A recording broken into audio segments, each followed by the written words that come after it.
ஓகேங்க. இந்த வீடியோல நம்ம வந்து பிரியாம்பிள் பார்ட் 2 பார்ப்போம். சரிங்களா? சரி. இப்ப நம்ம ஏற்கனவே பார்த்தோம் இல்லையா? இது பிரியாம்பிள். சரி, இதோட இந்த ஒவ்வொரு வார்த்தைக்கான அர்த்தங்கள் என்ன அப்படின்றத நம்ம பார்த்துட்டு இருக்கோம் இல்லைங்களா? சரி. இப்ப செக்யூலியர் அப்படின்ற வார்த்தையும் வந்து பார்த்தீங்கன்னா, என்னது? 42nd கான்ஸ்டிடியூஷன் அமெண்ட்மென்ட் ஆக்ட் 1976ல தான் வந்து கொண்டு வந்தாங்க. ஓகேவா? ஃபர்ஸ்ட் பிரியாம்பிள் இருக்கும்போது இல்ல. ஓகேவா? சரி. இப்ப செக்யூலர் அப்படின்னா என்னது? செக்யூலர் அப்படின்னா மத சார்பற்ற. ஓகேவா? அப்படின்னா என்னது? மதச்சார்பற்றனா எந்த மதத்தையுமே ஃபாலோ பண்ண மாட்டாங்களா? அப்படின்னா, எப்படின்னு கேட்டீங்கன்னா, இப்ப நம்ம இந்தியா வந்து எப்படின்னு கேட்டீங்கன்னா, இப்ப செக்யுலரிசம் வந்து பார்த்தீங்கன்னா, ஒவ்வொரு நாட்டிலயும் ஒவ்வொரு மாரி ஃபாலோ பண்றாங்க. ஒரு சில நாட்ல என்னன்னா, மதத்தோட எந்த ஒரு விஷயத்தையுமே அவங்க வந்து எதுலயுமே இன்டர்ஃபியர் ஆக மாட்டாங்க. நம்ம நாடு எப்படின்னு கேட்டீங்கன்னா, எல்லா மதத்தையும் ஈக்குவலா புரொடெக்ட் பண்ணுவாங்க. Equal protection.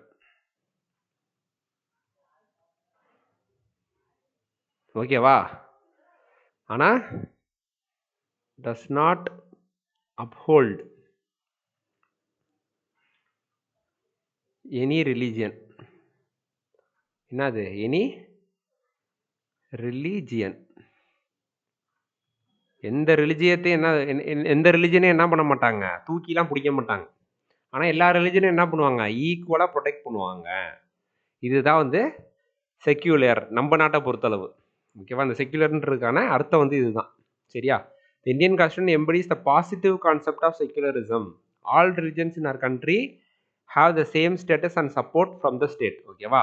இப்போ ஈக்குவல் ப்ரொடெக்ஷன்னா என்ன சொல்ல வராங்க அப்படின்னா, இப்போ வந்து இப்போ ஏதோ ஒரு திருவிழா நடக்குதுன்னு வச்சுக்கோங்களேன். கோவில் திருவிழா நடக்குது. இல்ல கிறிஸ்டியன் சர்ச்சில் வந்து பார்த்தீங்கன்னா, நியூ இயர் அப்போ, கிறிஸ்மஸ் அப்போலாம் வந்து ஃபங்க்ஷன்ஸ் நடக்கும் இல்லைங்களா? ஸோ, மாஸ் நடக்கும் இல்லையா? ஸோ, அந்த மாரி நேரத்தில வந்து பார்த்தீங்கன்னு வச்சுக்கோங்களேன், இப்போ வந்து பார்த்தீங்கன்னா, இப்போ போலீஸ் ப்ரொடெக்ஷன் நம்ம கேட்குறோம். நம்பனா அவங்க கேட்குறாங்க. ஓகேவா? அப்படின்னா, ஸ்டேட்டு ப்ரொவைட் பண்றாங்க இல்லையா? ஸ்டேட்டுன்னு அந்த இடத்துல சொல்றது வந்து, நம்ம ஸ்டேட்ட மட்டும் சொல்லல, மொத்தமா கவர்மெண்ட்ட சொல்றேன். ஓகேவா? புரொடெக்ட் பண்றாங்க. அப்ப ஈக்குவல் புரொடெக்ஷன் எல்லாத்துக்குமே இருக்கா? எல்லா மதத்தையும் ஈக்குவலா புரொடெக்ட் பண்றாங்களா? பண்றாங்க. டஸ் நாட் அப்ஹோல்ட் எனி ரிலிஜன். ஓகேவா? நம்ம இந்தியா என்ன ரிலிஜன் கேட்டா யாராவது சொல்ல முடியுமா? நம்ம இந்தியா வந்து இந்து வெளியில வந்து ஒரு பெர்ஸ்பெக்டிவ் இருக்கு. ஓகேவா? ஆனா நம்ம இந்தியா வந்து அஃபிஷியலா நாங்க வந்து ஹிந்து நாடு, நாங்க வந்து கிறிஸ்டின் நாடு, நாங்க வந்து சீக் நாடு, ஓகேவா? சீக்கியர்கள் நாடு, ஓகேவா? இந்த மாரி வந்து ஏதாவது வந்து இந்த மாரி ஏதாவது சொல்லியிருக்காங்களா? அப்படின்னு கேட்டா எங்கேயுமே சொன்னது கிடையாது. ஓகேவா? ஸோ அதனால வந்து நம்ம நாடு வந்து பார்த்தீங்கன்னு வச்சுக்கோங்களேன், எல்லா ரிலிஜனையும் புரொடெக்ட் பண்ணும். ஆனா எந்த ரிலிஜனையும் என்ன பண்ணு தூக்கி பிடிக்காது. தனியா தூக்கி பிடிக்காது எந்த ரிலிஜனையும். ஓகேவா? ஸோ இது வந்து எங்கெல்லாம் சொல்லியிருக்காங்க அப்படின்னா, ஆர்டிகல் 15லயே வந்துருக்கும் இல்லையா? ஆர்டிகல் 15 ஃபண்டமெண்டல் ரைட்ஸ்ல பார்த்தீங்கன்னா, no discrimination on the grounds of religion, race அப்படின்ற மாதிரிலாம் சொல்லியிருப்பாங்க. Caste, sex, place of birth. ஓகேவா? இல்லை ரிலிஜன்ன்றது வந்து வரும். ரிலிஜனை பேஸ் பண்ணி என்ன பண்ணக்கூடாது, நம்ம ஃபண்டமெண்டல் ரைட்லேயே இது இருக்குது. யாரையும் வந்து என்ன பண்ணக்கூடாது, பாரம்பட்ச பார்க்கக்கூடாது, பாகுபடுத்தவும் கூடாது. ஓகேவா? இது அப்புறம் ஆர்டிகல் 16லேயும் சொல்லியிருப்பாங்க இல்லையா? பப்ளிக் எம்ப்ளாய்மெண்ட்னா என்ன பண்ணணும், ரிலிஜனை பேஸ் பண்ணி டிஸ்கிரிமினேட் பண்ணக்கூடாது. இப்போ ஃபார் எக்ஸாம்பிள் நம்ம இப்போ டிஎன்பிசி எழுதுறோம்னு வச்சுக்கோங்களேன். டிஎன்பிசிக்கு வந்து ஒன்லி வந்து ஹிந்துஸ் மட்டும் தான் அப்ளை பண்ணும் அப்படின்னு சொல்லிட்டாங்கன்னா எப்படி இருக்கும்? சொல்ல மாட்டாங்க இல்லைங்களா? ஏன்னா அதுதான் ஆர்டிகல் 16 சொல்லுது. நான் குரூப் 1 குரூப் 2 அதெல்லாம் சொல்கிறேன். ஓகேவா? சரி, இதுதான் என்னது செக்யுலர் நாடு நம்ம நாடு. ஓகேவா? அடுத்து பாருங்க டெமோக்ராட்டிக். டெமோக்ராட்டிக்ன்ற வார்த்தைக்கு என்னங்க அர்த்தம் அப்படின்னு கேட்டிங்கன்னா, நம்ம எல்லாரையும் ஓட்டு போட்டு தான் தேர்ந்தெடுக்கிறோம் இல்லையா? ஓட் பண்ணி. அந்த பவர் யார்கிட்ட இருக்கு? பவர் வந்து பீப்புள்கிட்ட இருக்கு. ஃபேமஸாக சொல்லுவாங்கல்ல, government by the people, of the people and for the people அப்படின்னு சொல்லுவாங்க இல்லையா? அப்போ இது கவர்மெண்ட் வந்து யாருக்காக இயங்குது? மக்களுக்காக இயங்குது. அப்போதான் supreme power by the people அப்படின்னு சொல்றாங்க. இதான் வந்து டெமோக்ராட்டிக் அப்படின்னு சொல்றது. இந்த டெமோக்ராட்டிக்ல வந்து பார்த்தீங்கன்னா எல்லாருக்குமே, அதாவது டெமோக்ராட்டிக்னா என்ன அப்படின்னு கேட்டிங்கன்னா, டெமோக்ரஸினா என்ன அப்படின்னு கேட்டிங்கன்னா, ஓட்டு போட்டு தேர்ந்தெடுக்கிறோம் இல்லையா? நம்ம எல்லாருமே என்ன பண்ணுறோம், நம்மளோட எம்பிஸ், எம்எல்ஏஸ் எல்லாம் என்ன பண்ணுறோம், ஓட்டு போட்டு தான் தேர்ந்தெடுக்கிறோம். ஓகேவா? அதுதான் வந்து டெமோக்ரஸி. டெமோக்ரஸியோட மெயின் கான்செப்ட் வந்து அதுதான். சரிங்களா? சரி, அடுத்து பாருங்க ரிபப்ளிக். ரிபப்ளிக்னா என்னது? ரிபப்ளிக் இன்னொரு கான்செப்ட் என்ன இருக்குன்னா, மொனார்க்கின்னு ஒன்று இருக்கு. இதுக்கு ஆப்போசிட் வந்து பார்த்தீங்கன்னா வச்சுக்கோங்களேன், மொனார்க்கி. இப்போ பிரிட்டன் இருக்குங்க, பிரிட்டன் இருக்கு, ஓகேவா. பிரிட்டனில் வந்து பார்த்தீங்கன்னா அந்த ஹெட் இருக்காங்க இல்லையா, யார், கிங் இல்லை குவீன் தான் வந்து ஹெட்டாக இருப்பாங்க, ஹெட் ஆஃப் த ஸ்டேட்டாக இருப்பாங்க, ஓகேவா. இது அவங்க எப்படி இருக்காங்க, இது வந்து அவங்களுக்கு எலெக்ஷன் நடத்துகிறாங்களா, எதுவும் கிங் குவீன் செலக்ட் பண்ணுறதுக்கு எதுவும் எலெக்ஷன் நடத்துகிறாங்களா, கிடையாது. இது வந்து ஹெரிடிட்ரி. ஹெரிடிட்ரினா என்னது, வழி வழியாக வம்சாவளியாக அவங்களுக்கு வந்து வர ஒரு பொசிஷன். அவங்க கிங்காக குவீனாக இருக்கனாலே அவங்க என்னவா இருக்காங்க, ஹெட் ஆஃப் த ஸ்டேட்டாக வந்து இருக்காங்க. இதுதான் வந்து மொனார்கி அப்படின்னு சொல்லுவாங்க. இதே நம்ம பிரசிடென்ட் எடுத்துக்கோங்க, நம்ம பிரசிடென்ட் வந்து அந்த மாதிரி வந்து இவங்க பையன் இவங்க, அடுத்து இவங்க பையன் இவங்க அப்படின்ற மாதிரி ஹெரிடிட்ரியாக வந்துகிட்டு இருக்கு இல்லையே. நம்ம என்ன பண்ணுறோம், அதுக்குன்னு எலெக்ஷன் வைக்கிறோம். அந்த எலெக்ஷனில் நம்ம ஓட்டு போட மாட்டோம், ஆனால் எம்பிஸ் எம்எல்ஏஸ் நம்ம செலக்ட் பண்ணோம்ல, எம்பிஸு எம்எல்ஏஸ் அவங்க வந்து ஓட்டு போடுவாங்க, ஓகேவா. அப்போ ஓட்டு போட்டு தான் நம்ம தேர்ந்தெடுக்கணும். அதனால நம்ம என்னது, நம்ம ரிபப்ளிக். புரியுதுங்களா உங்களுக்கு நான் சொல்கிறது. இவங்க வந்து என்னது, பிரிட்டன் மாதிரி கண்ட்ரிஸ் என்னது, மொனார்கி. இதான் வந்து ரிபப்ளிக்கான அர்த்தம். அடுத்து பாருங்க, ஜஸ்டிஸ். இந்த ஜஸ்டிஸ்ன்ற வார்த்தை வந்து அப்ஜெக்டிவ்ஸில் வந்துடும். நான் சொன்னேன் இல்லையா, இதெல்லாம் என்னது, இதெல்லாமே என்னது, இங்கே வந்து இங்கே வரைக்கும் இது எல்லாமே என்னது, அப்ஜெக்டிவ்ஸ் தான்,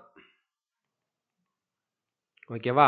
ஸோ அதை நம்ம வந்து பார்ப்போம், ஓனா ஜஸ்டிஸ்னா, லிபர்ட்டினா, ஈக்குவாலிட்டி, ஃப்ரெட்டர்னிட்டினா என்னன்றதை பார்க்கலாம்.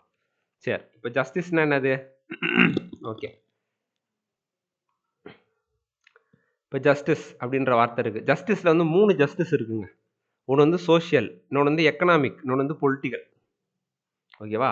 சோஷியல் ஜஸ்டிஸ்னா என்னது, இப்போ நம்ம வந்து யாரையும் வந்து சொல்லுவோம் இல்லையா, இவங்க வந்து மேல் ஜாதி, இவங்க வந்து கீழ் ஜாதி, அப்படி வந்து யாரையுமே பிரித்து பார்க்கக்கூடாது நம்ம கான்ஸ்டியூஷனை பொறுத்தளவு, ஓகேவா. அதுதான் என்னது, சோஷியல் ஜஸ்டிஸ். அதான் பாருங்க, கேஸ்ட்டு, கலரு, ரேஸு, ரிலிஜியனு, கேஸ்ட் மட்டும் இல்லை, கலர், ரேஸ், ரிலிஜியனு, செக்ஸு, இதெல்லாம் வச்சு என்ன பண்ணக்கூடாது, நம்ம யாரையும் வந்து டிஸ்கிரிமினேட் பண்ணக்கூடாது. இது வந்து ஆர்டிகல் 15 சொல்லியிருப்பாங்க இல்லையா, இப்போ முன்னாடி கொஞ்சம் முன்னாடி சொல்லலாம். ஆர்டிகல் 16 இருக்கும், ஆர்டிகல் 17 அபாலிஷன் ஆஃப் அன்டச்சபிலிட்டி இருக்கும், ஓகேவா. ஆர்டிகல் 18 எடுத்தீங்கன்னா கூட அது ஈக்குவாலிட்டியில் வரும், ஓகேவா, அபாலிஷன் ஆஃப் டைட்டில்ஸ், ஓகேவா. சரி, அது இப்போ இங்கே வேணாம்.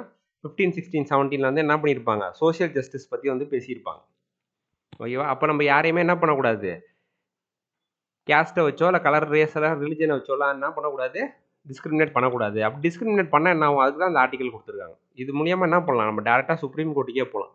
எனக்கு இது வந்து இந்த கான்ஸ்டியூஷனல் ரைட் வந்து எனக்கு வந்து கிடைக்கல, இந்த ஃபண்டமெண்டல் ரைட் வந்து எனக்கு வந்து கிடைக்கல, அதனால் நான் வந்து என்ன பண்ணுறேன், கேஸ் போடுறேன்னு சொல்லிட்டு யார் நம்மளுக்கு அது வந்து கொடுக்கலையோ அவங்க மேலே கேஸ் போடலாம், சரியா. அப்போ ஜஸ்டிஸ்ன்ற விஷயம் வந்து சோஷியல் ஜஸ்டிஸ் வந்து வந்துருச்சு இல்லையா. அடுத்து எக்கனாமிக் ஜஸ்டிஸ். எக்கனாமிக் ஜஸ்டிஸ்னால் என்னது, நான் முன்னாடியே சொன்னேன் இல்லையா, வெல்த்து, இன்கம், ப்ராப்பர்ட்டிலாம் என்ன பண்ணு, பணக்காரவங்க பணக்காரன் ஆகிட்டே இருக்காங்க, ஏழைன்னு ஏழை ஆகிட்டே இருக்காங்க, அந்த மாதிரி ஆகக்கூடாது. இது வந்து டிபிஎஸ்பிலே சொல்லியிருப்பாங்க, நம்ம டிபிஎஸ்பி பார்க்கும்போது பார்க்கலாம், சரிங்களா. சரி, அப்போ எக்கனாமிக் ஜஸ்டிஸ் வந்து அதுதான். இப்போ ஃபார் எக்ஸாம்பிள் இந்த எம்ஜிஎன் ரேகா, ஓகேவா, Mahatma Gandhi national rural employment guarantee act, ஓகேவா. அது இந்த மாதிரி ஒரு சில ஸ்கீம்ஸ் எல்லாம் கொண்டு வராங்க இல்லையா, இதெல்லாம் எதுக்காண்டி கொண்டு வராங்க, ஓல்ட் ஏஜ் பென்ஷன் ஸ்கீமு, நம்ம இப்போ வந்து போன வீடியோலேயே சொல்லியிருந்தோம் இல்லையா, இதெல்லாம் எதுக்காண்டி கொண்டு வராங்க அப்படின்னா இந்த எக்கனாமிக் ஜஸ்டிஸ் வந்து கொடுக்கறதுக்கு தான். ஏன்னா கஷ்டப்படுறவங்க இருக்காங்க இல்லையா, இப்போ வந்து ஒருத்தருக்கு வந்து எஜுகேஷனே இல்லை, அவங்களுக்கு எப்படி வேலை வாய்ப்பு கிடைக்கும், சரியாக படிக்கல, படிக்க வைக்கிற சூழ்நிலை அவங்களுக்கு இல்லை, பணம் இல்லை கையில், ஓகேவா, அவங்க அப்பா அம்மா படிக்க வைக்கல அப்படின்னு வச்சுக்கோங்களேன். இன்றைக்கி வந்து நம்மளுக்கு வந்து இதெல்லாம் வந்துருச்சு, ரைட் டு எஜுகேஷன் அதெல்லாம் வந்துருச்சு. நான் சொல்கிறது கொஞ்சம் வயசானவங்கள சொல்கிறேன், ஓகேவா. அவங்களுக்கு வந்து படிக்க முடியல, எதுவுமே பண்ண முடியல அப்படின்னா அவங்க என்ன பண்ணலாம், அந்த எம்ஜிஎன் ரேகாவில் போய் என்ன பண்ணலாம், வேலை பார்த்து அதில் ஏதோ அது மூலியமாக ஏதோ சம்திங் ஒரு இன்கம் வந்து ஜென்ரேட் பண்ணிக்கலாம். அவங்களுக்கு ஸ்கீம், ஓல்டேஜ் பென்ஷன் ஸ்கீம் வருது, ஓகேவா, வயசானவங்க ஓஏபி, ஓகேவா, அவங்களுக்கு என்ன பண்ணலாம், அவங்க வந்து வேலைக்கு போக முடியாதவங்களாம் அந்த காசை வாங்கி வாழ முடியும்னு நான் சொல்ல, அட்லீஸ்ட் அது உங்களுக்கு ஒரு ஹெல்ப்பாவது இருக்கும்ல. இதுதான் வந்து என்னது, எக்கனாமிக் ஜஸ்டிஸ், ஓகேவா. சரி, அடுத்து பொலிட்டிக்கல் ஜஸ்டிஸ்னா என்னது, பொலிட்டிக்கல் ஜஸ்டிஸ் வந்து என்னன்னு கேட்டிங்கன்னா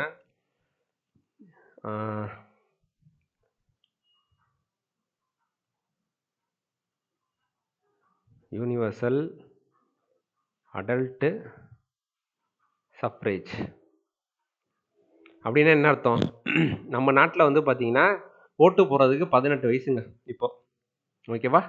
18 வயசுக்கு மேலே உள்ள யார் வேணாலும் என்ன பண்ணலாம், எம்பி எம்எல்ஏ எலெக்ஷனில் ஓட்டு போடலாம், கரெக்டுங்களா. அப்போ இந்த 18 வயசுன்றது வந்து 18 வயசுக்குன்றது வந்து எப்படி நம்ம ஃபிக்ஸ் பண்ணிட்டோம், ஏஜ் கிரைட்டீரியா வச்சு ஃபிக்ஸ் பண்ணியிருக்கோம். இந்த 18 வயசுக்கு மேலே உள்ளவங்க வந்து இவங்க வந்து இந்த ரிலிஜியனாக இருக்கணும், இந்த ரிலிஜியனில் உள்ளவங்க மட்டும் தான் ஓட்டு போடணும். இப்போ ஃபார் எக்ஸாம்பிள் நம்ம வந்து இப்போ ஹிஸ்டாரிக்கல் பேக்ரவுண்ட் பார்த்தோம், கரெக்டுங்களா? ஹிஸ்டாரிக்கல் பேக்ரவுண்டில் என்ன பார்த்தோம்? பிரிட்டிஷ் என்ன சொல்லியிருந்தாங்க அப்படின்னா, ப்ராப்பர்ட்டி, எஜுகேஷனு, அப்புறம் டேக்ஸ் கட்டுறவங்க, இந்த பேசஸில் தான் ஓட்டு போடணும்னு சொல்லியிருந்தாங்க இல்லையா? அவங்க வந்து இந்த மாதிரி 18 வயசுக்கு மேலே யார் வேணாலும் போடலான்னு வச்சுருந்தாங்களா? இல்லையே. யார்கிட்ட நிறைய ப்ராப்பர்ட்டி இருக்குது, யார் நிறைய டேக்ஸ் கட்டுறா, யார் நல்லா எஜுகேட்டடாக இருக்கா, இவங்க மட்டும் தான் ஓட்டு போடணும். நம்ம கூட பார்த்தோம் 10% தான் வந்துச்சு அப்படின்லாம் பார்த்துருப்போம் நம்ம. ஓகேவா? ஹிஸ்டாரிக்கல் பேக்ரவுண்டில் இந்த ஆக்டில் வந்து பார்த்துருப்போம் நம்ம. ஓகேவா? 1935 ஆக்ட்லலாம். சரி, அது மாதிரி இங்கே நம்ம ஏதாவது சொல்லியிருக்கோமா அப்படின்னு கேட்டிங்கன்னா எதுவுமே கிடையாது. அப்போ 18 வயசு முடிஞ்சிருச்சுன்னா யார் வேணாலும் ஓட்டு போடலாம். அவங்க ஏழையாக இருக்கலாம், படிச்சிருக்கலாம், படிக்காமல் இருக்கலாம், டேக்ஸ் கட்டலாம், கட்டாமல் இருக்கலாம், சரியா? அவங்க வந்து ஆணாக இருக்கலாம், பெண்ணாக இருக்கலாம், எந்த ஒரு இதுவுமே ரெஸ்ட்ரிக்ஷனுமே கிடையாது. ஒரே ஒரு இது என்னன்னா ஏஜ் 18 இயர்ஸ் தான். அப்போனா ஏன்னா அப்போ தான் ஒரு மெச்சூரிட்டி வரும்ன்றதுக்காண்டி. ஓகேவா? சரி, இதுதான் வந்து பார்த்தீங்கன்னா பொலிட்டிக்கல் ஜஸ்டிஸுங்க. பொலிட்டிக்கல் ஜஸ்டிஸ் எந்த ஒரு பாகுபாடும் இல்லாமல் எல்லாருக்கும் 18 வயசுக்கு மேலே ஆகிட்டா ஓட்டு போடலாம் அப்படின்னு சொல்லியிருக்கோம் இல்லையா? இதுதான் பொலிட்டிக்கல் ஜஸ்டிஸ். சரி, இன்னொரு பொலிட்டிக்கல் ஜஸ்டிஸ் என்னன்னு பார்த்தோம் அப்படின்னா, Lily Thomas versus Union of India அப்படின்னு ஒரு கேஸ் வந்துச்சு. இது என்ன கேஸ் அப்படின்னு கேட்டிங்கன்னா, சரி, இது என்ன கேஸ் அப்படின்னா,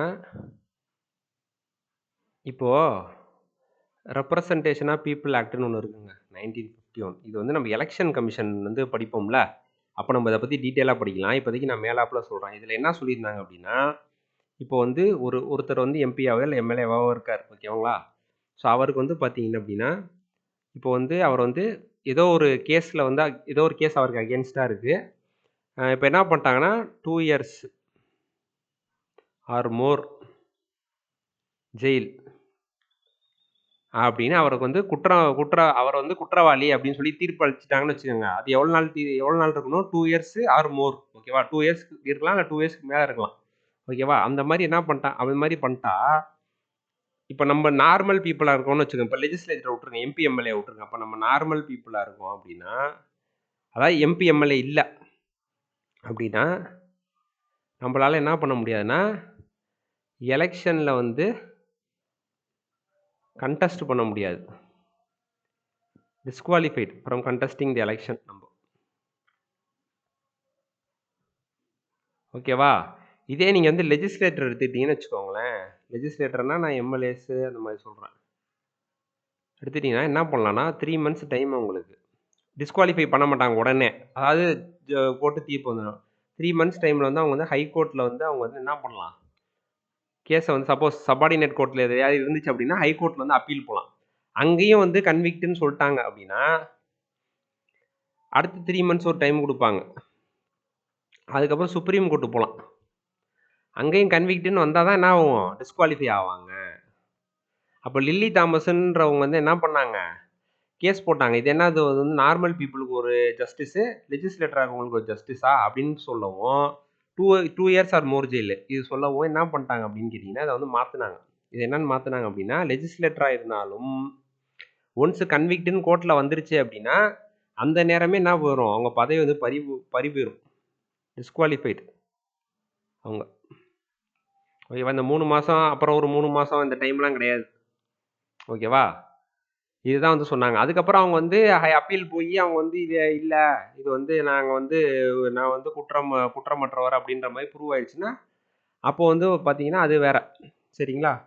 அப்போ பிரச்சனை கிடையாது அவங்களுக்கு. அப்போ அந்த டிஸ்குவாலிஃபிகேஷன் வந்து போயிடும். ஓகே, ஆனால் 2 years மினிமம் 2 years ஆர் மோர் ஜெயில். இதான் வந்து இதை வந்து நம்ம வந்து இங்கே ரொம்ப இதை வந்து உள்ளார வந்து போய் பார்க்க வேண்டாம். நான் என்ன சொல்ல வரேன் அப்படின்னா, இது வந்து உங்களுக்கு இந்த பொலிட்டிக்கல் ஜஸ்டிஸ்காண்டி சொல்ல வரேன் இந்த கேஸை. ஓகேவா? பொலிட்டிக்கல் ஜஸ்டிஸ் வந்து என்ன பண்ணுறாங்க, நம்ம கான்ஸ்டியூஷனில் வந்து கொடுக்குறாங்க. ஓகேவா? ஸோ இதுதான் வந்து ஜஸ்டிஸ். அடுத்து பாருங்கள், லிபர்ட்டி. லிபர்ட்டினா என்னதுங்க? ஃப்ரீடம்ங்க. ஓகேவா? ஒருத்தர் வந்து அவர் நினைக்கிறத செய்கிறதுக்கான ஃப்ரீடம். ஓகேவா? ஸோ அதான் பாருங்கள், absence of restraints and activities of the individual. ஒரு இண்டிவிஜுவல் இருக்காருன்னா அவரோட ஆக்டிவிட்டியில் வந்து என்னது, எந்த ரெஸ்ட்ரெயின்னா அது அதாவது தடுக்கிறது அதெல்லாம் பண்ண முடியாது. அவர் என்ன நினைக்கிறாரோ செய்யலாம். Providing opportunities for the development of individual personalities. என்ன நம்ம நினைக்கிறோமோ செய்யலாம். அப்போ என்ன வேணாலும் செய்யலாமா அப்படின்னு கேட்டிங்கன்னா அப்படி கிடையாது. நம்ம கான்ஸ்டியூஷனில் ஒரு சில ரெஸ்ட்ரிக்ஷன்ஸ் தான் இருக்குது இல்லையா? நம்ம ஃபண்டமெண்டல் ரைட்ஸ் பார்க்கும்போது நம்ம படிப்போம் நம்ம. ஓகேவா? டீட்டெயிலாக வந்து அது என்னென்ன ரெஸ்ட்ரிக்ஷன் இருக்குது அப்படின்றதெல்லாம் நம்ம படிப்போம். அந்த ரெஸ்ட்ரிக்ஷனுக்குள்ளார நம்ம என்ன வேணாலும் வந்து செஞ்சுக்கலாம். அதுக்குன்னு என்ன வேணாலும் செய்யலான்றதுக்காண்டி நான் போய் ஒருத்தரை கொலை பண்ணுவேன்னு சொல்ல முடியாது இல்லையா? அது வந்து குற்றம் இல்லையா? அதை நம்ம செய்ய முடியாது. ஸோ அதுக்குன்னு ஒரு சில ரெஸ்ட்ரிக்ஷன்லாம் இருக்குது. அந்த ரெஸ்ட்ரிக்ஷனுக்குள்ளார என்ன செய்யணுமோ அதை செஞ்சுக்கலாம் நம்ம. யாருக்கும் எந்த தொல்லையும் கொடுக்காம. அதான் வந்து லிபர்ட்டி. அடுத்து வந்து ஈக்குவாலிட்டி. ஈக்குவாலிட்டினா என்னது? Absence of special privilege. ஒருத்தருக்கு வந்து பார்த்தீங்கன்னா ஸ்பெஷலாக கவனிக்கிறது, இன்னொருத்தரை வந்து பார்த்தீங்கன்னா கொஞ்சம் மட்டமாக பார்க்குறது, இந்த மாதிரி விஷயங்கள் வந்து கிடையாது. இதுதான் வந்து ஈக்குவாலிட்டி. இந்த ஈக்குவாலிட்டி தான் வந்து பார்த்தீங்கன்னா ஆர்டிகல் 14 to 18 வந்து வரும். ஃபண்டமெண்டல் ரைட்ஸ்லேயே வரும். ஓகேவா? அது நம்ம வந்து அங்கே வந்து டீட்டெயிலாக படிப்போம். சரிங்களா? இப்போதைக்கு பேசிக்காக புரிஞ்சுக்கோங்க. ஓகேவா? டிஸ்கிரிமினேட் வந்து பண்ணக்கூடாது யாரையும். சரி. அடுத்து வந்து பார்த்தீங்கன்னா ஃப்ரெட்டர்னிட்டி. ஃப்ரெட்டர்னிட்டினா என்னது? Fraternity means sense of brotherhood. ஓகேவா? பிரதர்ஹுட்னா என்ன? இப்போ நம்ம இந்தியா இருக்குங்க. நம்ம இந்தியா இருக்குது. இந்தியாவில் வந்து பார்த்தீங்கன்னா எத்தனை ஸ்டேட் இருக்குது, எத்தனை லாங்குவேஜ் இருக்குது, எத்தனை கல்ச்சர் இருக்குது. ஒவ்வொருத்தரும் ட்ரெஸ்ஸிங் சென்ஸ் வேறு மாதிரி இருக்கும், சாப்பாடு வேறு மாதிரி இருக்கும், பேசுகிற மொழி வேறு. ஓகேவா? எல்லாமே வேறு, பழக்க வழக்கங்கள் வேறு வேறு. ஆனால் நம்ம எல்லாருமே சேர்ந்து எப்படி இருக்கும்? ஒரே நாடாக தான் இருக்கும். இந்தியான்னு சொல்லிட்டு ஒரே நாடாக தான் இருக்கும். கரெக்டுங்களா? ஸோ அதுதான் அந்த ஒரு சென்ஸ் வளர்க்குறது இருக்குது பார்த்தீங்கன்னா. நம்மளாம் இந்தியாவை சேர்ந்தவங்க. இவ்வளோ டிஃப்ரென்சஸ் இருந்தாலும் நம்ம எல்லாருமே என்னது? இந்திய நாட்டோட குடிமக்கள் அப்படின்ற அந்த ஒரு ஃபீலிங் வர்றது இருக்குது பார்த்தீங்களா? அதுதாங்க ஃப்ராட்டர்னிட்டி. ஓகேவா? நம்ம இந்திய நாட்டில் பிறந்த எல்லாருமே என்னது? நம்மளோட பிரதர்ஸ் அப்படின்னு சொல்லி நினைக்கணும். சரிங்களா? ஸோ அதுதான் என்னது? ஃப்ராட்டர்னிட்டி அப்படின்னு சொல்லி சொன்னாங்க. ஓகேவா? ஸோ இதில் தான் வந்து பார்த்தீங்கன்னா இந்த ஃப்ராட்டர்னிட்டி அப்படின்றதுல தான் வந்து பார்த்தீங்கன்னா இந்த இன்டெகிரிட்டி அப்படின்ற வார்த்தையும் வரும். இன்டெகிரிட்டி வருதா? இதுவும் என்னது? இந்த 42nd நான் இந்த ஃபஸ்ட்டு போன வீடியோவில் சொல்லியிருப்பேன். 42nd கான்ஸ்டியூஷனல் அமெண்ட்மெண்ட் ஆக்ட் வந்து இந்த சோஷியலிஸ்ட்டு, செக்யூலரு, அப்புறம் இந்த 3வது வார்த்தை இந்த இன்டெகிரிட்டி, இது 3மே கொண்டு வந்திருப்பாங்க. ஸோ இந்த ஃப்ராட்டர்னிட்டி கீழே வந்து இந்த இன்டெகிரிட்டினா என்னது?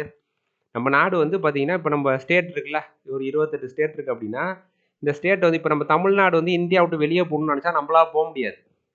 யூனியன் கவர்மெண்ட் நினச்சா தான் நம்ம போக முடியும் இல்லையா? நம்மளாலலாம் போக முடியாது. ஓகேவா? ஸோ அப்போ வந்து பார்த்தீங்கன்னா யாருமே வந்து போக முடியாது. ஓகேவா? லிட்ரலாக வந்து போக முடியாது. ஸோ இப்போ 28 ஸ்டேட் என்னது? இந்தியா அப்படின்றதுக்குள்ளார தான் இருந்தாகணும். ஓகேவா? ஸோ நம்மளால நினச்சாலாம் போக முடியாது. ஓகே. ஸோ அதுதான் என்னது? Integrity, unity and integrity. இப்போ இவ்வளோ டைவர்ஸாக இருக்குல்ல, யூனிட்டி அண்ட் டைவர்சிட்டின்னு சொல்லுவாங்க இல்லையா? இவ்வளோ மொழிகள், இவ்வளோ கலாச்சாரங்கள், ஓகேவா? இவ்வளோ வந்து உணவு வகைகள், இவ்வளோ வித்தியாசம் இருக்கு இல்லையா? இவ்வளோ இருந்தும் நம்ம என்னது? நம்ம எல்லாருமே இந்தியர்கள் அப்படின்னு சொல்கிறது தான் என்னது? இந்த ஃப்ரெட்டர்னிட்டியோட கான்செப்ட். அதான் வந்து யூனிட்டி அண்ட் இன்டெகிரிட்டி அப்படின்னு சொல்லி சொல்லுவாங்க. ஓகேவா? இது வந்து இந்த இன்டெகிரிட்டின்ற வார்த்தை எப்போ சேர்த்தாங்க? 42nd கான்ஸ்டியூஷனல் அமெண்ட்மெண்ட் ஆக்டில் வந்து சேர்த்தாங்க. ஓகேவா? ஸோ இதன் மூலியமாக நம்ம என்ன பண்ணிட்டோம்? இந்த வேர்ட்ஸ் எல்லாத்தையுமே பார்த்தாச்சு. Sovereign, socialist, secular, democratic, republic, justice, liberty, equality, fraternity. ஓகேவா? ஸோ இதில் உங்களுக்கு ஏதாவது டவுட் இருந்துச்சு அப்படின்னா, இந்த கேஸ்லாம் வந்து பார்த்தீங்கன்னா நம்ம படிக்கணுமா அப்படின்னு கேட்டிங்கன்னா, தெரிஞ்சு வச்சுக்கிறது நல்லது. ஓகேவா? Lily Thomas versus Union of India case வந்து எது இப்போ கேட்குறாங்க இல்லையா டிஎன்பிசியில், இந்த கேஸ் வந்து எது ரிலேட்டடாக வந்துச்சு அப்படின்லாம் கேட்குறாங்க. ஸோ அதனால் தெரிஞ்சு வச்சுக்கிறது நல்லது. ஓகேவா? ரொம்ப டீப்பாக உள்ளே போய் தெரிஞ்சு வச்சுக்கணும் இல்லை. அட்லீஸ்ட் அது எது சம்மந்தமானது அப்படின்னு தெரிஞ்சு வச்சுக்கிட்டோம்னா நம்மளுக்கு அண்டர்ஸ்டாண்டிங்க்கும் நல்லாயிருக்கும். நாளைக்கு எக்ஸாமில் கேட்டாலும் நம்ம என்ன பண்ணலாம்? ஆன்சர் பண்ணிடலாம். ஓகே. சரி. ஸோ அடுத்த வீடியோவில் நம்ம வந்து மீட் பண்ணலாம். இந்த வீடியோ அவ்வளோதான். ஸோ இந்த வீடியோ உங்களுக்கு பிடிச்சிருந்துச்சுன்னா உங்கள் ஃப்ரெண்ட்ஸுக்கு ஷேர் பண்ணுங்கள், லைக் பண்ணுங்கள், நம்ம சேனலுக்கு சப்ஸ்கிரைப் பண்ணுங்கள். தேங்க்யூ.